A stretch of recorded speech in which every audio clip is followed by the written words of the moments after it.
Bismillahirrahmanirrahim.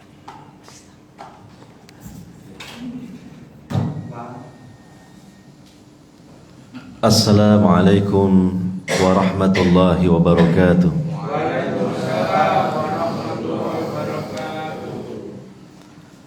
Hamdan katsiran tayyiban mubarakan fi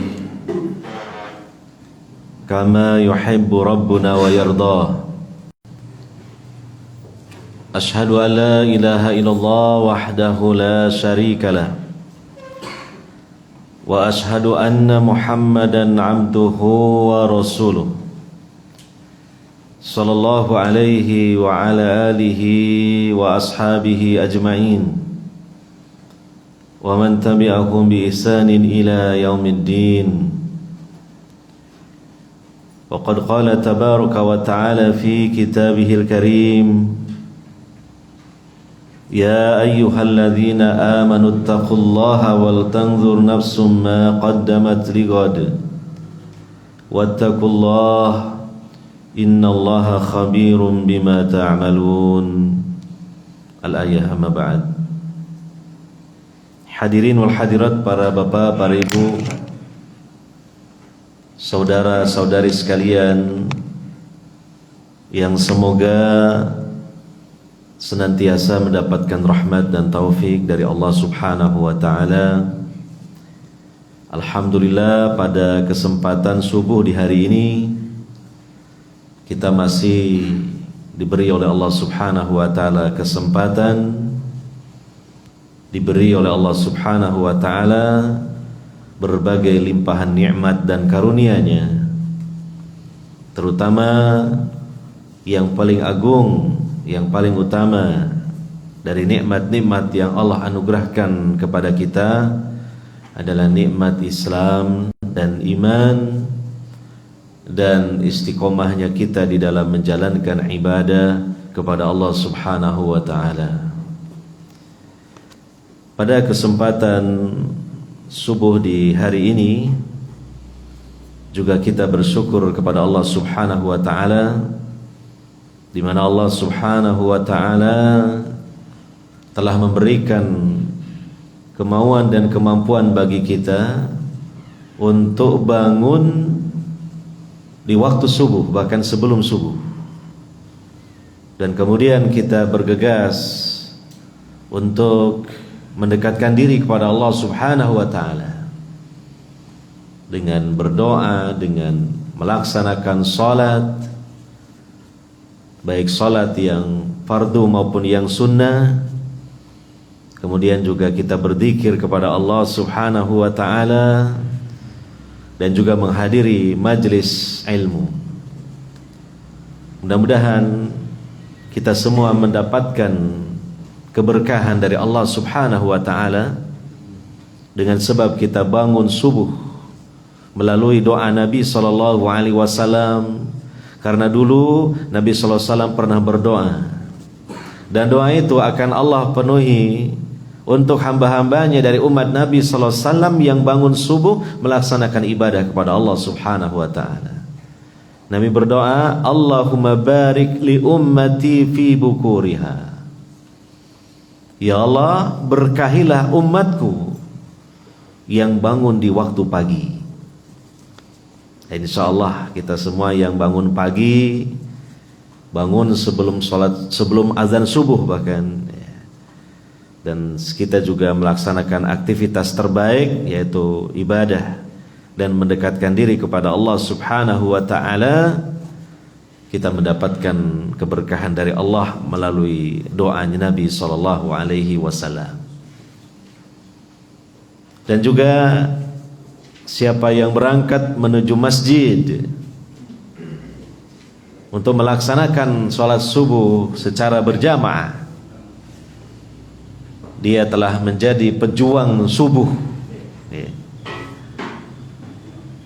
Dia menyibak dari selimut hangatnya, dia meninggalkan kasur empuknya, dia menembus kegelapan dari sisa malam, dia menembus cuaca yang cukup dingin, berjalan menuju masjid untuk bersujud bersimpuh ke hadapan Allah Subhanahu wa taala.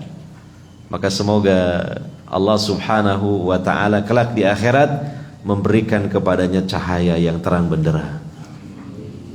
Karena Nabi sallallahu alaihi wasallam pernah bersabda, "Basyiril masya'ina." Ya.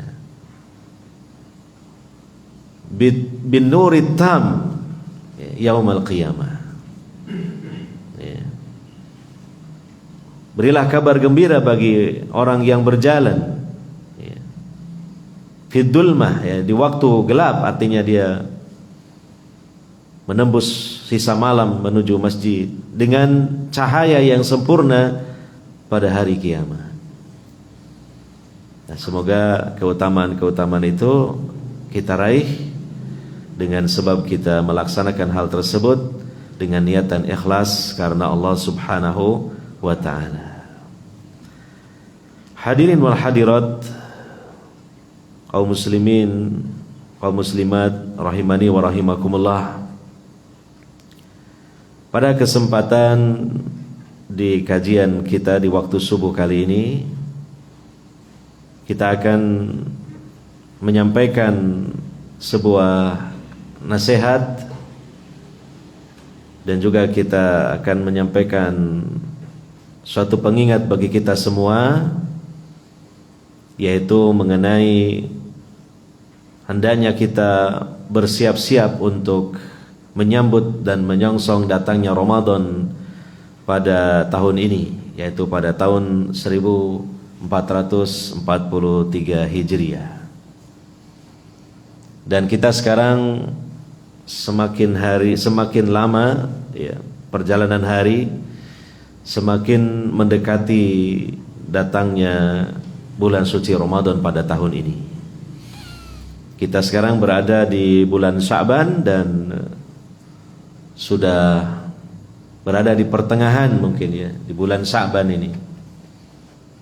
Ya, bahkan lebih, ya, kita sekarang kurang lebih berada pada tanggal 17 Sya'ban 1443 Hijriah, yang insya Allah diperkirakan tinggal 13 hari lagi dengan datangnya bulan suci Ramadan pada tahun ini. Maka termasuk sikap yang cerdas apabila jauh-jauh hari sebelum datangnya bulan Ramadan, bahkan di bulan yang paling dekat dengan Ramadan sebelumnya, yaitu Sya'ban, kita melakukan persiapan jiwa kita, persiapan mental kita, persiapan iman kita, dan mungkin persiapan fisik kita. Sebab apa? Secara logika dan pengalaman, ya, apabila kita akan melakukan atau menyelenggarakan satu kegiatan, apalagi kegiatan itu penting, antara adanya persiapan dengan tidak, biasanya lebih baik ada persiapan dulu. Ya kan? Ada persiapan dulu. Dengan adanya persiapan itu, dia tidak tergopoh-gopoh di dalam melakukan kegiatan tersebut. Dengan persiapan itu tentu segala hal dia akan persiapkan untuk demi suksesnya acara tersebut, sehingga mendapatkan hasil yang maksimal. Nah, demikian lagi, apalagi Ramadan ini adalah kesempatan emas bagi hamba-hamba Allah yang beriman untuk kemudian dia memanfaatkannya dengan sebaik-baiknya, bahkan semaksimal mungkin, sehingga dia beroleh kebaikan yang berlimpah, keutamaan yang berlimpah dari Allah Subhanahu wa ta'ala. Kalau boleh kita ibaratkan, Ramadan itu seperti tamu yang agung, yang jauh-jauh hari sudah ada kabar akan kedatangannya untuk menemui kita. Maka andaikan Ramadan itu seperti tamu yang agung, tentu begitu kita sudah mendengar akan kedatangannya, kita lakukan persiapan-persiapan untuk menyambut kedatangannya, untuk menghormati dan menjamunya dengan sebaik-baik penghormatan dan penjamuan. Dan tamu yang agung ini dia membawa oleh-oleh yang banyak sekali, yang berlimpah ruah. Maka harapannya karena baiknya sambutan kita, karena baiknya di dalam kita menghormati dan menyambutnya, maka harapannya ketika tamu ini pergi meninggalkan kita, dia meninggalkan oleh-olehnya yang banyak itu. Demikian dengan Ramadan. Mari kita sejak sekarang, ya, setidaknya kita lakukan persiapan-persiapan supaya kita nanti bisa memanfaatkan Ramadan dengan sebaik-baiknya. Nah, di antara persiapan-persiapan tersebut, di antaranya yang pertama, kita memperbanyak berdoa kepada Allah Subhanahu wa ta'ala. Doa yang isinya kita memohon, memesan jauh-jauh hari, ya, kepada Allah Subhanahu wa ta'ala agar kita dipertemukan dengan Ramadan pada tahun ini. Kenapa demikian? Karena ajal kita ini kita nggak tahu. Akhir hidup di dunia ini kita tidak bisa memastikan, walaupun itu sesuatu yang pasti. Karena ketidaktahuan kita. Bisa jadi Ramadan tahun ini kita ketemu dengan dia, bisa juga tidak. Bukankah sebagian dari saudara-saudari kita, sebagian dari teman-teman kita yang pada Ramadan tahun lalu itu bersama kita, mungkin sahur, mungkin berbuka bersama, mungkin sholat taraweh bersama, ya, memakmurkan masjid bersama-sama. Tapi kemudian karena mungkin di bulan-bulan yang lalu dia telah mendahului kita, dipanggil oleh Allah Subhanahu wa ta'ala, lebih dahulu didatangi oleh malakul maut daripada didatangi oleh Ramadan pada tahun ini. Maka tentu Ramadan pada tahun ini sebagian di antara kita itu tidak bertemu dengan Ramadan. Dan kita pun bisa jadi ketemu, bisa juga tidak, karena Ramadan belum tiba. Oleh karenanya tidak ada ikhtiar yang paling tepat dalam hal ini supaya Allah Subhanahu wa ta'ala mempertemukan kita dengan Ramadan tahun ini, melainkan kita berdoa, kita memesan jauh-jauh hari kepada Allah Subhanahu wa ta'ala agar kita dipertemukan dengan Ramadan tahun ini. Sebagaimana disebutkan oleh para ulama, misalnya oleh Ibnu Rajab Al-Hambari rahimahullah ta'ala dalam kitab beliau Lataif Al-Ma'arif, kaum salaf terdahulu, yaitu dari kalangan para sahabat, tabi'in, atba'ut tabi'in, mereka membiasakan diri begitu jauh-jauh hari sebelum datangnya Ramadan, mereka memperbanyak berdoa kepada Allah Subhanahu wa ta'ala. Bahkan selama 6 bulan sebelum datangnya Ramadan, mereka memperbanyak berdoa kepada Allah Subhanahu wa ta'ala supaya dipertemukan dengan Ramadan. Dan ketika Allah Subhanahu wa ta'ala mentakdirkan mereka bertemu dengan Ramadan, mereka betul-betul maksimal di dalam mengisi hari-hari di bulan Ramadan dengan segala bentuk ibadah dan pendekatan diri mereka kepada Allah Subhanahu wa ta'ala. Dan begitu Ramadan selesai, Ramadan meninggalkan mereka, mereka iringkan dengan doa yang terus menerus selama 6 bulan juga, yang isinya mereka memohon kepada Allah Subhanahu wa ta'ala agar segenap ibadah dan kebaikan yang mereka lakukan selama Ramadan itu diterima oleh Allah Subhanahu wa ta'ala. Jadi di hadapan orang-orang soleh terdahulu, Ramadan ini betul-betul diagungkan dan istimewa. Sebelumnya diiringkan dengan doa, setelahnya diiringkan dengan doa. Sebelumnya doanya 6 bulan, setelahnya doa 6 bulan. Sebelumnya 6 bulan berdoa supaya dipertemukan dengan Ramadan. Setelahnya 6 bulan berdoa supaya ibadah dan amal soleh mereka selama Ramadan diterima oleh Allah Subhanahu wa ta'ala. Nah, ini patut kita teladani kebiasaan as-salafus saleh seperti ini. Walaupun tidak kita temukan dalam hadis yang sahih dari Nabi SAW tentang lafaz doanya, tapi itu kebiasaan dari as-salafus saleh, dan doanya tidak ada lafaz yang pakem, namun isinya kurang lebih meminta kepada Allah Subhanahu wa ta'ala untuk dipertemukan dengan Ramadan. Seperti yang disebutkan oleh seorang tabi, yaitu Yahya bin Abi Katsir rahimahullah ta'ala, banyak di antara kaum salaf mereka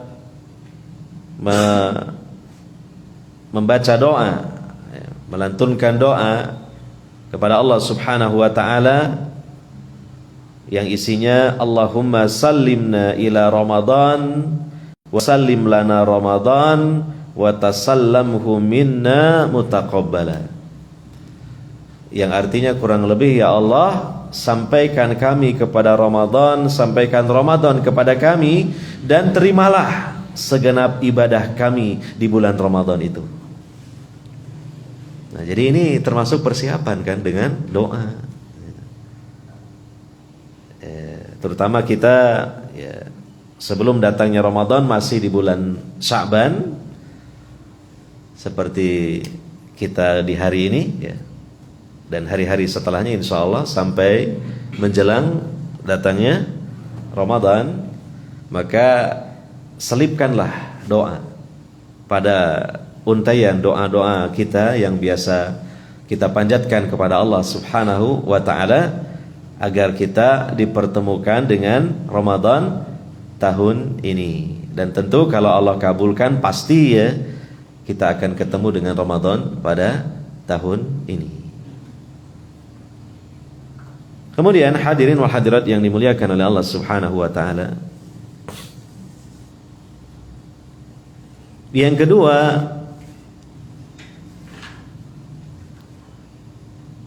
hati kita, jiwa kita ini kita kondisikan untuk bergembira, untuk merasa lapang ketika perjalanan hari yang semakin lama semakin dekat dengan Ramadan. Bukan malah sebaliknya, semakin dekat dengan Ramadan semakin sumpek hatinya,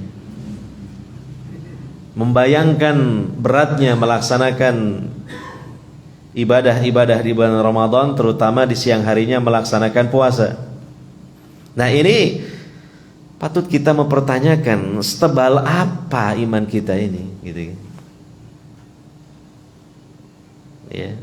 Karena ibadah puasa di bulan Ramadan itu Allah khususkan ya, dibebankan kepada hamba-hamba pilihannya. Siapa? Orang-orang yang beriman, orang-orang yang di dalam hatinya ada iman. Makanya di ayat 183 surah Al-Baqarah itu, yang Allah wajibkan atas kita berpuasa di bulan Ramadan, Allah memulai ayat tersebut dengan memanggil hamba-hamba pilihannya, yaitu hamba-hambanya yang beriman. Ya ayyuhalladzina amanu kutiba alaikumus syiyam kama kutiba alal ladzina min qablikum la'allakum tattaqun. Wahai orang-orang yang beriman, telah diwajibkan atas kalian berpuasa sebagaimana telah diwajibkan berpuasa itu atas orang-orang sebelum kalian, agar kalian menjadi hamba-hamba Allah yang bertakwa. Jadi Allah panggil hamba-hamba pilihannya siapa? Yang dalam hatinya ada iman. Ya. Maka ketika orang beriman, imannya kuat, imannya tebal, dia akan bergembira menyambut seruan Allah Subhanahu wa taala tersebut dalam kehidupan nyatanya. Ketika Ramadan semakin dekat, semakin bergembira, dan ketika bertemu, gembiranya luar biasa. Ya. Sekali lagi, kalau kebalikannya lah, ini perlu dipertanyakan seberapa derajat keimanannya. Membayangkan, waduh, sebentar lagi Ramadan ya, puasa, nanti menahan lapar, haus, badan lemes, ya.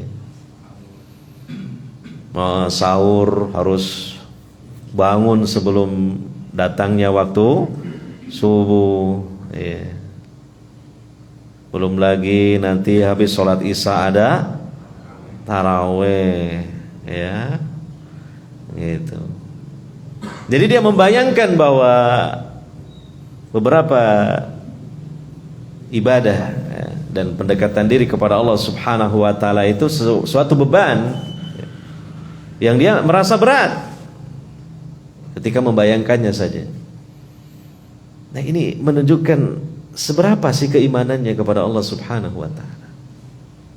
Nah, semua kita hendaknya melihat hal itu, karena semua kita adalah yang paling tahu tentang diri kita sendiri. Seperti apa kondisi jiwa kita, perasaan kita, ya, pikiran kita berkaitan dengan akan datangnya bulan Ramadan. Maka hendaknya bagi orang-orang yang memang dia imannya kuat, tentunya ya, dia akan merasa senang, bergembira menyambut kedatangan Ramadan ini. Kenapa ya? Karena cukup beralasan. Kita bergembira, kita merasa senang dengan semakin dekatnya dengan bulan Ramadan. Karena apa? Karena Ramadan itu adalah satu lahan kebaikan yang sangat subur, yang sangat produktif. Ketika kita manfaatkan lahan yang subur itu berupa Ramadan dengan menyemai benih-benih kebaikan, maka benih-benih itu cepat tumbuhnya dan kemudian membuahkan buah-buahan yang lebat. Ya. Orang yang beriman dengan keimanan yang baik, dia merasa gembira dengan datangnya Ramadan, karena Ramadan ini merupakan sarana, merupakan sebab yang sangat besar untuk bisa menghantarkan dirinya memiliki ya, sesuatu yang mana sesuatu ini dengan rahmat Allah akan ditukar di akhirat dengan surga. Sesuatu ini adalah apa? Takwa Allah, ketakwaan kepada Allah.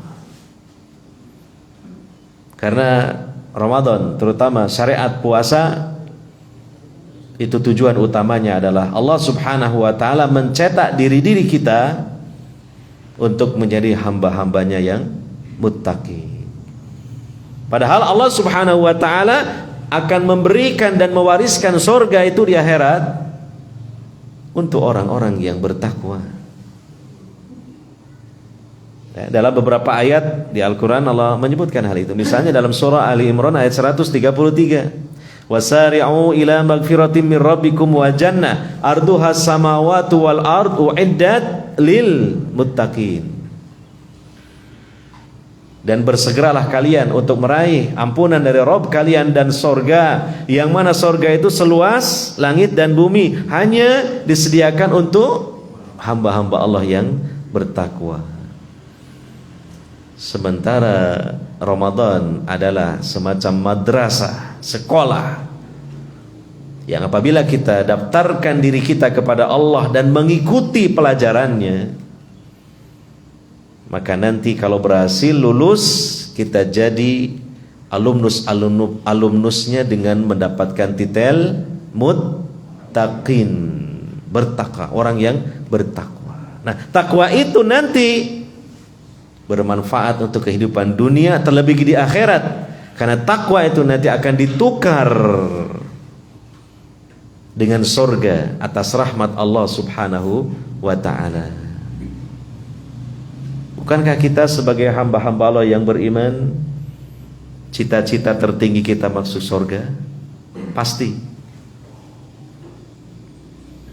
Bukankah selama ini setelah kita mempelajari Al-Quran dan Sunnah Nabi SAW, mengenal Islam dan mendekatkan diri kepada Allah Subhanahu wa ta'ala dengan sebab menjalankan Islam, tujuan kita untuk meraih surganya Allah? Iya. Maka Ramadan ini menjadi sebab yang menghantarkan kita kepada surganya Allah Subhanahu wa ta'ala. Maka dengan alasan ini tentunya kita bergembira dengan datangnya bulan Ramadan. Ya. Terlupakanlah sudah rasa lapar, haus dan letihnya badan. Terlupakanlah sudah mungkin rasa letihnya ketika qiyamul lail. Terlupakanlah sudah mungkin rasa beratnya bangun di waktu sebelum subuh untuk sahur. Karena apa? Terbayang-bayang indahnya surga yang walaupun hakikatnya tidak bisa dibayangkan. Tetapi yang jelas kesimpulannya jauh lebih hebat, lebih indah dari apa yang dapat kita bayangkan. Sebagaimana Nabi SAW bersabda, menyampaikan hadis qudsi, Allah Ta'ala berfirman, a'adatu li'ibadiyas salihin ma la ainun ra'at wa la udhunun sami'at wa la khatara ala qalbi bashar. Aku, kata Allah, telah mempersiapkan untuk hamba-hambaku yang soleh. Dengan kata lain, untuk hamba-hambaku yang bertakwa, yaitu surga yang pesona dan kenikmatannya tidak pernah dilihat oleh mata, didengar oleh telinga, bahkan tidak bisa dibayangkan di benak pikiran manusia. Nah, begitulah semangat kita dalam menyambut dan mengisi Ramadan seiring dengan semangat kita untuk meraih surga. Ya, itu. Kalau dijelaskan itu seperti itu, gembiranya itu beralasan bukan tanpa alasan. Yeah. Kemudian yang kedua, keutamaan Ramadan banyak. Seperti yang kita telusuri di dalam terutama hadis-hadis Nabi sallallahu alaihi wasallam. Di antaranya Nabi sallallahu alaihi wasallam bersabda dalam hadis riwayat Imam Ahmad dan Nasa'i, hadis yang sahih. Beliau sallallahu alaihi wasallam bersabda, "Qad ja'akum Ramadhanu syahrun mubarak. Iftaradallahu alaikum siyamah wa tuftahu fihi abwabul jannah wa tughlaqu fihi abwabul jahim wa tughallu fihi syayatin fihi lailatul qadr khairum min alfi syahr man haruma khairuha faqad harum." Sungguh telah datang kepada kalian bulan Ramadan, syahrun mubarak, bulan yang diberkahi oleh Allah Subhanahu wa ta'ala. Jadi yang lebih tepat itu kalau kita menyebut Ramadan itu Ramadan mubarak, ya, bukan Ramadan karim sebenarnya. Karena kalau karim itu kan seseorang yang dia dermawan, yang banyak sekali memberikan sesuatu yang bermanfaat. Nah, pada Ramadan itu ya hanya objek saja, ya makhluk Allah saja yang menjadi sebab Allah yang justru Al-Karim, memberikan banyak kebaikan. Allah Maha Dermawan dengan memberikan banyak kebaikan dan keutamaan di bulan Ramadan. Maka kurang tepat kalau disebut Ramadan Karim sebenarnya. Tapi yang lebih tepat Ramadan Mubarak, ya. Ya. Ramadan adalah bulan yang diberkahi oleh Allah Subhanahu wa ta'ala. Allah memfardukan atas kalian berpuasa di bulan Ramadan itu dibukalah di bulan Ramadan pintu-pintu surga. Karena kebaikan-kebaikan ini begitu mudahnya dilakukan. Hamba-hamba Allah untuk melakukan kebaikan ini betul-betul termotivasi dan terkondisi dengan baik. Karena ketika itu banyak hamba-hamba Allah yang beriman, mereka semarak melaksanakan ibadah dan juga pendekatan diri kepada Allah Subhanahu wa taala, sehingga satu sama lain saling mempengaruhi dalam kebaikan itu. Dan ketika di siang hari seorang yang beriman berpuasa, maka dorongan syahwat itu melemah. Gejolak syahwat itu dapat diredam. Ya, karena demikianlah faedah dari apa? Berpuasa. Ya. Perutnya lapar, haus, badan lemah. Dorongan berbuat maksiat itu melemah. Tapi kalau dibawa kepada ibadah, merasa lebih tenang dan lebih khusyuk ketika sholat, ketika membaca Al-Quran, ketika berzikir. Ya, dan itu diakui kok oleh para ahli ya fisiologi, para ahli biologi, ya, para ahli psikologi. Ketika seseorang itu dalam keadaan dia lapar, apalagi dalam konteks puasa, ya, dia bisa lebih optimal dalam berkonsentrasi untuk berpikir, untuk merenung, untuk belajar, untuk ya, kalau seorang muslim beribadah kepada Allah Subhanahu wa ta'ala. Beda dalam kondisi sedang kenyang, apalagi apa? Kekenyangan kan gitu. Ya. Di bawah ibadah itu kan apa? Berat kan. Bolak-balik gelegean. Bolak-balik angop. Menguap. Ya, ngantuk. Begitu baru baca Al-Quran, dibuka Qurannya, tiba-tiba saja Qurannya berubah seperti jadi bantal. Gitu, dia tertidur. Ya, kemalasan itu begitu besar. Dan syahwat pun semakin besar. Nah, maka faedah dari puasa memang ya itu. Seorang hamba terkondisi untuk melakukan ibadah dan kebaikan, dan dia lemah untuk melakukan maksiat. Makanya disebut dalam hadis ini tuftahu abwabul jannah, dibuka pintu-pintu surga. Dan yang kedua maknanya, memang pintu-pintu surga itu dibuka lebar-lebar oleh Allah Subhanahu wa taala. Karena surga itu sudah ada, sudah diciptakan oleh Allah Subhanahu wa taala yang memiliki pintu-pintu. Sebaliknya, wa tughlaqu fihi abwabul jahim, ditutup di bulan Ramadan pintu-pintu neraka. Pintu neraka ditutup, dan memang itu tadi kebalikannya ya. Syahwat itu melemah, dorongan berbuat maksiat juga melemah. Dan hamba-hamba Allah yang beriman lebih malu melakukan maksiat di bulan Ramadan daripada selain di bulan Ramadan. Kan gitu. Ada orang terpancing mau bertengkar, dia ingat, saya puasa, ini Ramadan, gak pantas, malu kan gitu ya. Terus kalau gitu, oh berarti nanti aja ya pertengkarannya selesai Ramadan. Oh ya enggak juga gitu ya. Nah, itu yang kita rasakan juga ya. Bahwa betul itu makna dari apa? Ditutupnya pintu-pintu neraka. Kemudian wa tughallu fihi sayatin, dibelenggu setan-setan. Dalam hadis yang lain itu yang dibelenggu adalah para pemuka atau pemimpin setan. Jadi kalau yang kecil-kecil kroco-kroconya ya masih berkeliaran. Makanya Ramadan juga masih ada dorongan sedikit ya kan kepada maksiat. Ya. Ketika Ramadan mungkin ada orang kesurupan jin. Ya, memang tidak semuanya dibelenggu, tapi dalam hadis yang lain itu para pembesarnya, para tokohnya. Ya. Karena juga kita punya pengalaman dulu pernah diminta ya istilahnya bersama teman-teman meruqyah seseorang yang kena jin, dan itu di bulan Ramadan.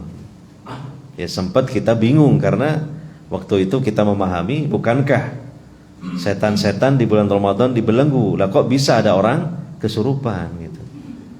Ini setan yang mana lagi kan gitu. Ya setannya cuma satu. Yang bisa nyurup itu kan dari kalangan jin kan gitu. Kalau setan yang tidak bisa nyurup itu dari kalangan manusia, nggak bisa. Tapi bisa masuk dengan apa? Dengan omongannya, dengan pemikirannya, dengan penyesatannya bisa. Dan itu terjadi ya di bulan Ramadan ada orang kesurupan.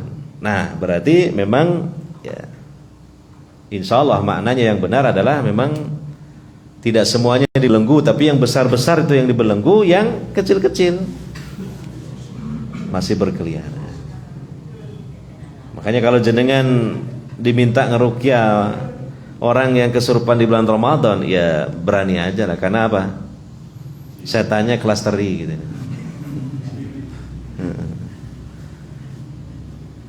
Iya, lebih percaya diri gitu. Soalnya ini setan kelas-kelas kroco-kroconya gitu. Iya. Kemudian di dalamnya ada Lailatul Qadar, malam yang penuh kemuliaan, yang lebih baik daripada 1000 bulan. Siapa yang terhalang melakukan kebaikan di malam tersebut, sungguh dia terhalang dari mendapatkan banyak kebaikan. Nah, makanya sekali lagi ini cukup beralasan kita bergembira. Saya tadi mengumpamakan Ramadan seperti tamu yang agung, tamu yang istimewa, yang dia membawa banyak oleh-oleh. Tentu tuan rumah yang menyambutnya dan yang didatangi ini merasa senang. Apalagi ini tamu dermawan. Ketika dia pergi, karena baiknya sambutan kita, perlakuan kita, dia meninggalkan oleh-olehnya yang banyak itu. Nah itu tadi diantaranya oleh-olehnya yang kita sebutkan dalam hadis Nabi SAW.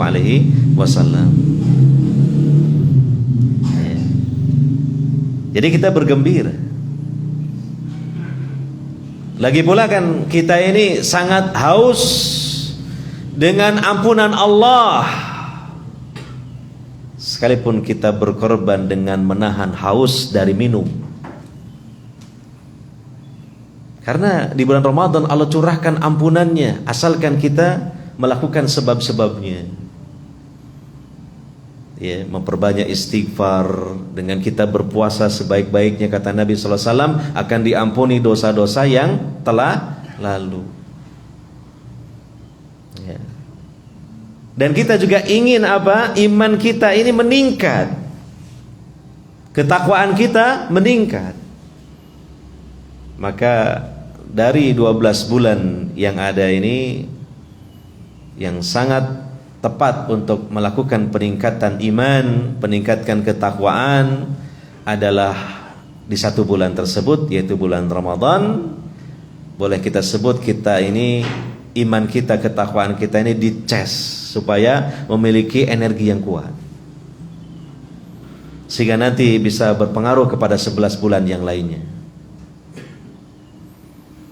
Ya, jadi ini ya, kita bergembira, senang gitu kan. Ya. Insyaallah waktu-waktu kita ini lebih bermakna karena nanti menghasilkan nilai-nilai pahala. Yang biasa ngurusi masjid Ramadan kan biasanya lebih sibuk lagi. Ya sudah, disyukuri saja, jangan sambat gitu loh. Waduh ini itulah, jangan waduh, alhamdulillah. Allah pilih kita, itulah.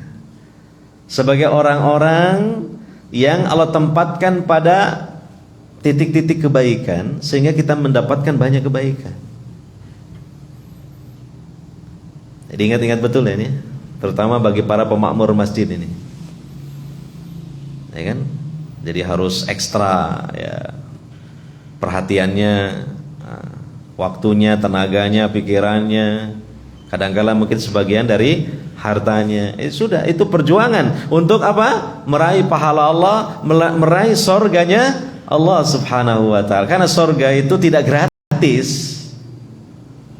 Ada perjuangan yang harus kita lakukan, ada pengorbanan yang harus kita keluarkan. Justru sekali lagi kita bergembira, alhamdulillah Allah pilih gitu kita. Diberi tugas membersihkan masjidnya, diberi tugas mengatur jadwal kegiatannya, ya kan? Apalagi diberi tugas mengatur, mungkin ada sahur bersama, tapi yang paling sering berbuka apa?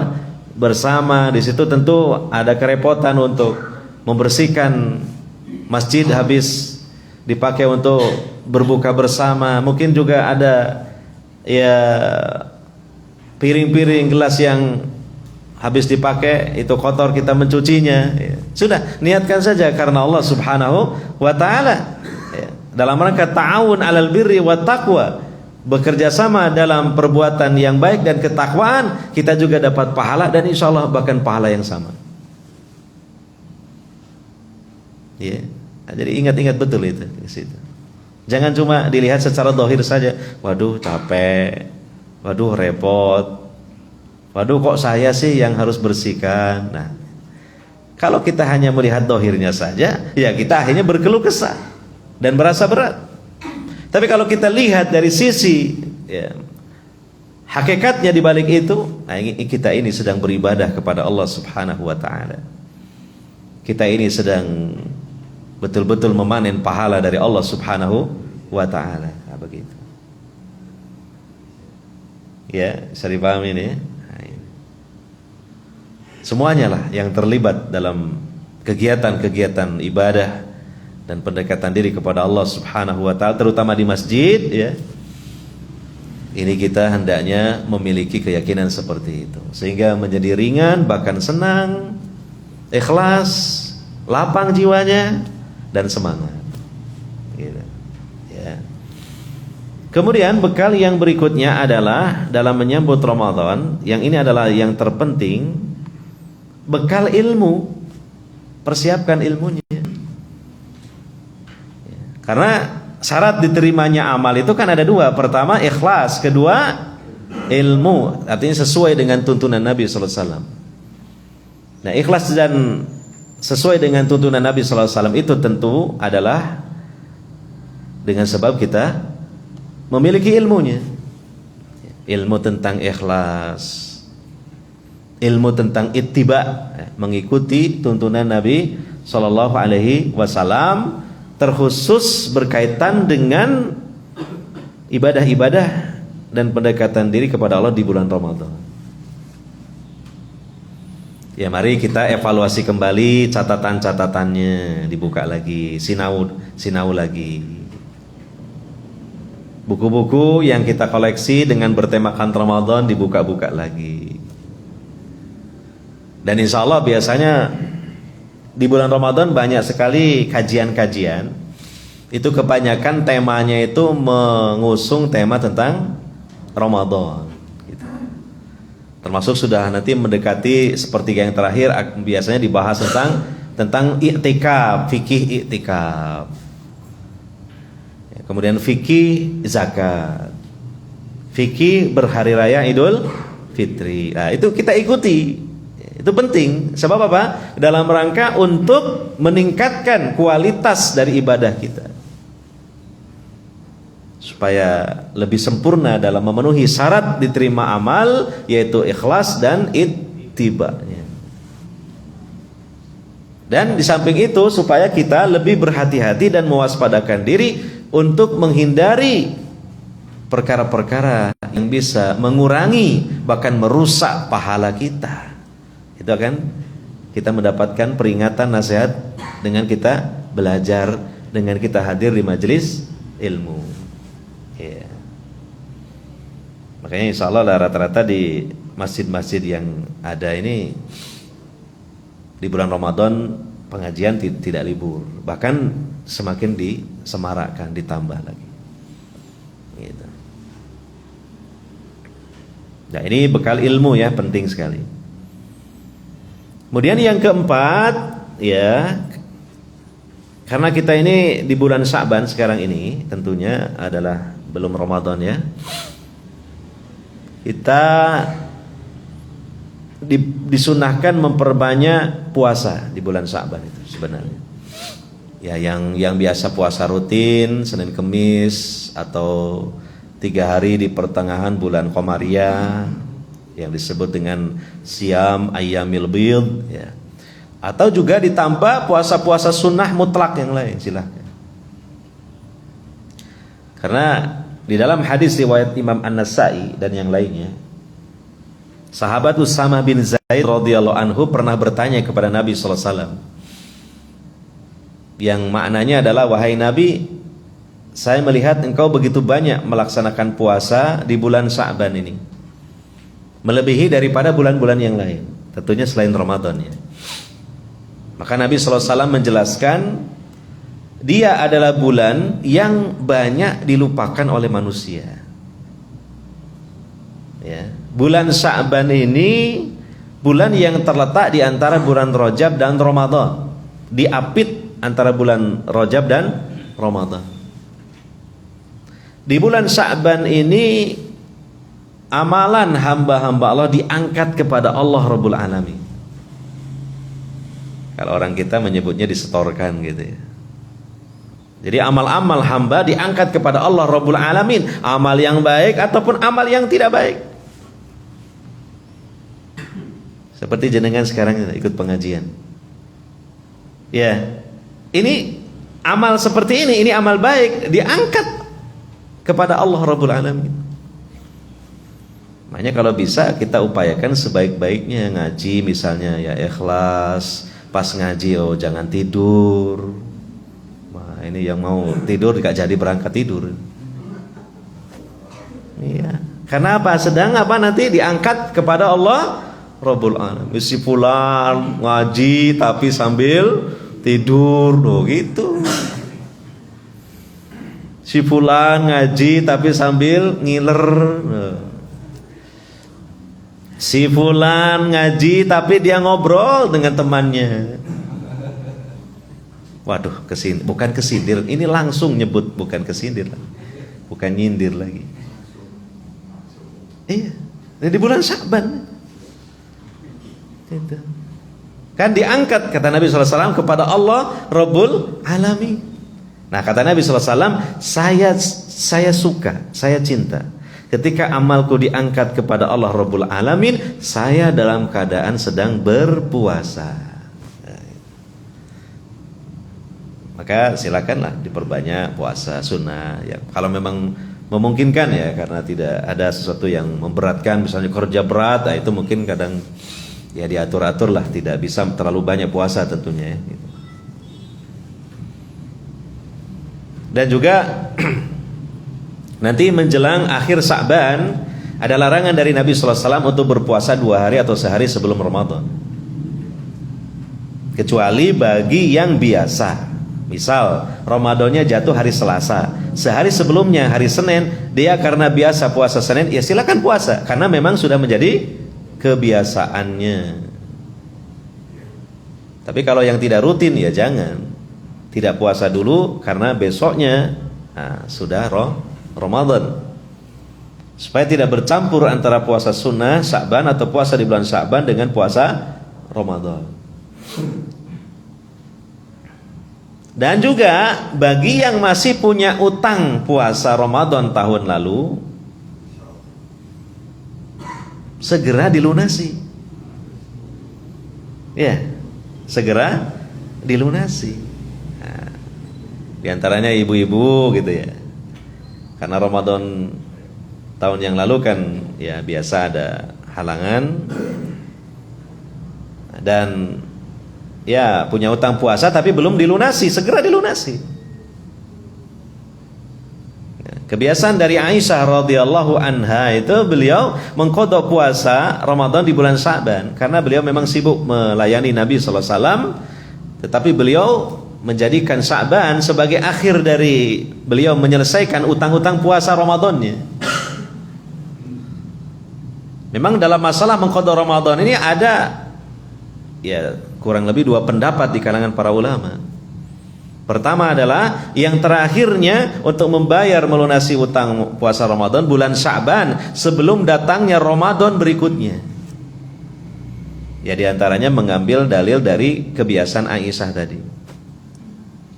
Sebagian yang lain berpendapat mutlak. Artinya apa? Tidak dibatasi bahwa akhir waktu melunasi utang puasa Ramadan ketika akan datang Ramadan berikutnya, tetapi sampai seterusnya silakan. Karena di dalam Al-Quran itu disebutkan lafadznya mutlak. Ya, dalam surah Al-Baqarah Allah Ta'ala berfirman, "Faman kana minkum maridun aw ala safarin fa iddatum min ayyamin ukhra." Barang siapa yang di antara kalian sakit, yang tidak mampu berpuasa, atau dalam keadaan safar, boleh tidak puasa tapi harus mengqadha di hari yang lain. Ini mutlak. Tetapi terlepas dari adanya perbedaan pandangan atau pendapat di kalangan para ulama, tentu yang terbaik adalah apa? Ketika sebelum datangnya Ramadan berikutnya, sementara kita masih punya utang puasa Ramadan sebelumnya, segera lunasi. Karena apa? Karena utang kepada Allah kan lebih utama untuk dilunasi. Dan apa? Kalau nanti ditunda lagi, Ramadan berikutnya datang, dia puasa, ada juga hari-hari yang tidak dia puasa, dia punya utang lagi. Jadi utangnya apa? Numpuk akhirnya. Jadilah tambah berat. Makanya jangan suka numpuk utang. Mending saja gali lubang, tutup lubang. Jangan gali lubang, buat lagi lubang baru yang lubang sebelumnya belum ditutup. Jadinya berat. Makanya sikap yang cerdas adalah apa? Ya, Sya'ban inilah waktunya terakhir mungkin bagi kita untuk segera melunasi utang puasa di Ramadan yang lalu. Nanti pun insya Allah mungkin ya, apalagi bagi wanita ada libur rutin, ketika Ramadan ada utang lagi puasa, nanti kan punya utang lagi. Tapi tidak numpuk, itu namanya utang baru. Jangan sampai utang baru dengan utang lama ada menumpuk. Nah, ini di bulan Sya'ban ini, dan ini termasuk juga bagian dari persiapan menghadapi Ramadan. Ya. Nah, kemudian hikmahnya kalau kita memperbanyak puasa di bulan Sya'ban, tentunya apa? Ini sebagai persiapan menyambut puasa di bulan Ramadan. Dia sudah terlatih karena di bulan Sya'ban sudah banyak berpuasa. Dia ketika datang Ramadan tidak kaget lagi puasa, karena sebelumnya sudah terlatih. Apalagi kan Sya'ban dengan Ramadan kan karena berdekatan, biasanya ya suasananya kurang lebih mirip lah, sama. Panasnya, dinginnya, cuacanya, kondisinya. Maka tentunya orang yang biasa puasa di bulan Sya'ban, apalagi memperbanyak, dia tidak kaget ketika datang bulan Ramadan. Nah, ini juga termasuk persiapan ya. Nah, kemudian yang kelima ya, hendaknya kita punya planning. Apa planning itu? Rencana.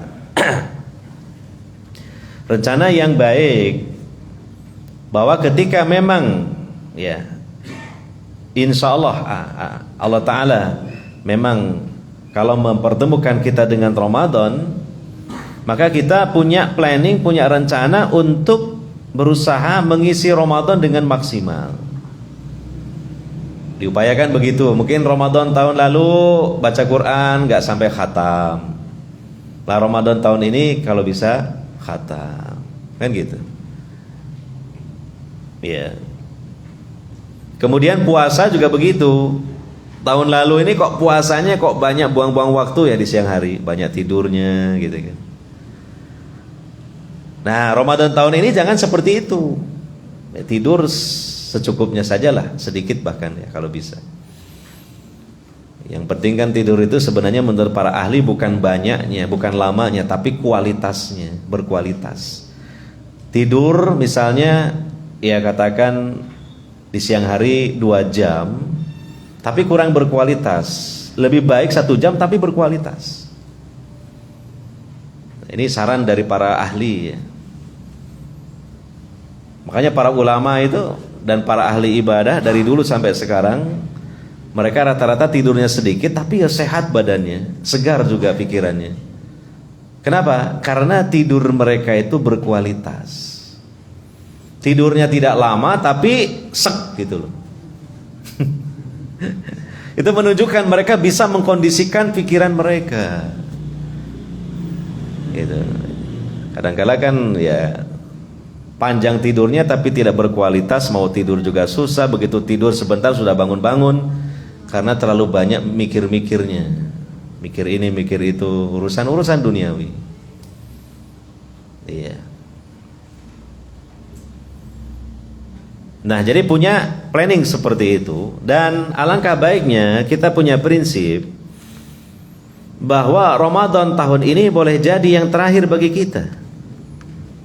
Seperti Nabi sallallahu alaihi wasallam pernah memberikan nasihat dalam masalah salat, agar salat kita itu dilakukan dengan baik dan khusyuk, maka anggap saja salat yang akan dilakukan itu adalah salat yang terakhir.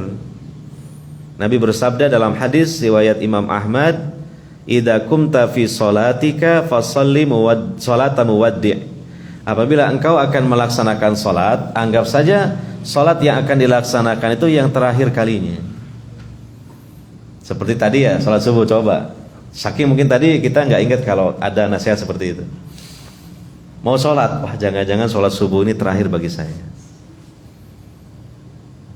Nanti mungkin sebelum datang salat duhur saya sudah disolati orang banyak, malah nggak bisa salat lagi. Kira-kira gimana kalau punya pikiran begitu? Wah, saya akan betul-betul baguskan salat subuh saya ini. Saya husukkan. Pikirannya konsentrasi, pikirannya hadir ketika salat. Supaya ya walaupun salat-salat sebelumnya kurang baik, ini yang terakhir, ini yang terbaik. Kan begitu? Nah, demikian untuk puasa Ramadan, apalagi terjadinya sekali dalam setahun, 1 bulan, di 12 bulan itu hanya sekali. Kalau kita ketemu lagi dengan Ramadan berikutnya, nunggu 1 tahun lagi. Maka boleh jadi ini Ramadan adalah terakhir bagi kita. Contoh teman-teman kita yang meninggal kemarin karena COVID atau yang lainnya, kan tidak menyangka sebelumnya bahwa Ramadan yang lalu itu yang terakhir bagi mereka. Kan begitu, sangat mungkin saja, ya kan? Kurang cerdas lah kalau kita itu menganggap hidup kita itu 1000 tahun lagi, itu mustahil, kan? Tapi seakan-akan walaupun tidak dikatakan, kok seperti begitu keyakinan kita. Orang yang cerdas itu selalu merasa dirinya dekat, bahkan semakin dekat dengan kematiannya. Ya. Nah, kalau kita bisa menganggap Ramadan tahun ini boleh jadi yang terakhir bagi kita, maka insya Allah kita akan betul-betul menggunakannya dengan sebaik-baiknya, bahkan semaksimal mungkin. Eman waktu-waktunya kalau disia-siakan begitu saja tidak menghasilkan pahala. Kalau bingung-bingung bagaimana kita mengisi waktu untuk melakukan sesuatu yang mendatangkan pahala, maka ya baca Quran saja. Baca Quran saja. Nah, kita semua kan insya Allah di sini sudah bisa baca Quran. Ya sudah, itu insya Allah kita dapat pahala yang besar. 1 huruf 10 pahala. Dan memang Ramadan itu identik dengan bulan Al-Quran. Ya, kebiasaan dari orang-orang soleh terdahulu, Nabi dan para sahabatnya adalah mereka begitu akrab dan banyak membaca dan mempelajari apa? Al-Quran ketika di bulan Ramadan. Iya. Nah, inilah mungkin ya sederhana saja persiapan-persiapan yang seyogianya kita lakukan dalam rangka menyambut kedatangan bulan Ramadan pada tahun ini. Dan kita semua tentu berharap kepada Allah Subhanahu wa taala, semoga Allah Subhanahu wa taala pertama memberikan kesempatan bagi kita semua sehingga bisa bertemu dengan Ramadan tahun ini. Yang kedua, Allah Subhanahu wa taala semoga memberikan kepada kita kesehatan, baik jasmani maupun rohani, sehingga kita mampu melakukan banyak ibadah dan kebaikan di bulan Ramadan itu. Dan yang ketiga, semoga Allah Subhanahu wa taala mencurahkan taufiknya kepada kita, yang membuka hati dan menggerakkan hati kita untuk cinta dan gemar melakukan ibadah serta kebaikan. Dan yang keempat, yang terakhir juga, kita tentu berharap kepada Allah Subhanahu wa taala dengan rahmatnya untuk menerima segenap ibadah dan kebaikan kita, walaupun mungkin di sana sini ada kekurangan, tapi dengan kebesaran rahmat Allah Subhanahu wa taala, semoga Allah menerima kebaikan-kebaikan kita nanti. Nah, mungkin ini saja yang dapat kita sampaikan pada kesempatan kali ini dengan tema persiapan kita dalam menyambut kedatangan bulan suci Ramadan pada tahun ini. Semoga bermanfaat. Subhanakallahumma wa bihamdika asyhadu an la ilaha illa anta astaghfiruka wa atubu ilaik. Wa sallallahu ala nabiyyina Muhammadin wa ala alihi wa sahbihi ajmain. Wassalamu alaikum warahmatullahi wabarakatuh.